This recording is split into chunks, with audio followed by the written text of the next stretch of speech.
హైదరాబాద్లోని ఖరీదైన ప్రాంతమైన శ్రీనగర్ కాలనీలో దివంగత తమిళనాడు మాజీ ముఖ్యమంత్రి జయలలితకు చెందిన భవనాన్ని జేహెచ్ఎంసీ అధికారులు సీజ్ చేయడం ఇప్పుడు తెలుగు, తమిళ రాష్ట్రాల్లో హాట్ టాపిక్ గా మారింది.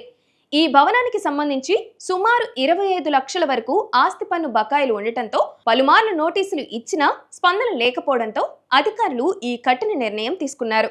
జయలలిత బ్రతుకున్నంత కాలం ఈ భవనం ఆమెకు ఒక ప్రధాన ఆస్తిగా ఉండేది.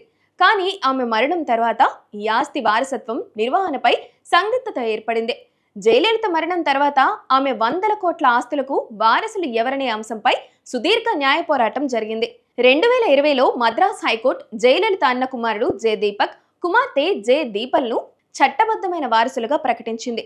ఈ తీర్పు ప్రకారం హైదరాబాద్లోని శ్రీనగర్ కాలనీ నివాసం, జీడిమెట్ల వద్ద ఉన్న ద్రాక్ష తోటతో పాటు ఇతర అన్ని స్థిరాస్తులు వీరిద్దరికే చెందుతాయి. కోర్టు వారసులుగా ప్రకటించినప్పటికీ ఈ ఆస్తుల అప్పగింత ప్రక్రియ, ఆదాయ పన్ను శాఖ జరిపిన అటాచ్మెంట్ల వల్ల వీరు పూర్తి స్థాయిలో వీటిని స్వాధీనం చేసుకోవడంలో జాప్యం జరుగుతూనే ఉంది. ప్రస్తుతం శ్రీనగర్ కాలనీలోని ఈ భవనంలో ఎవరు ఉండటం లేదు. అది ఖాళీగానే ఉన్నట్టు తెలుస్తోంది.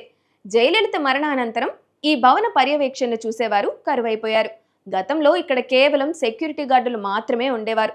వారసులుగా ప్రకటించిన దీపక్లు చెన్నైలోనే నివసిస్తుండటం, హైదరాబాద్లోని ఆస్తుల నిర్వహణపై వారు పెద్దగా దృష్టి పెట్టకపోవడంతో ఆస్తి పన్ను బకాయిలు పేరుకుపోయాయి. అధికారులు భవనం గేటుకు నోటీసులు అంటించి సీజ్ చేసినప్పుడు కూడా అక్కడ ఎవరూ అందుబాటులో లేరు.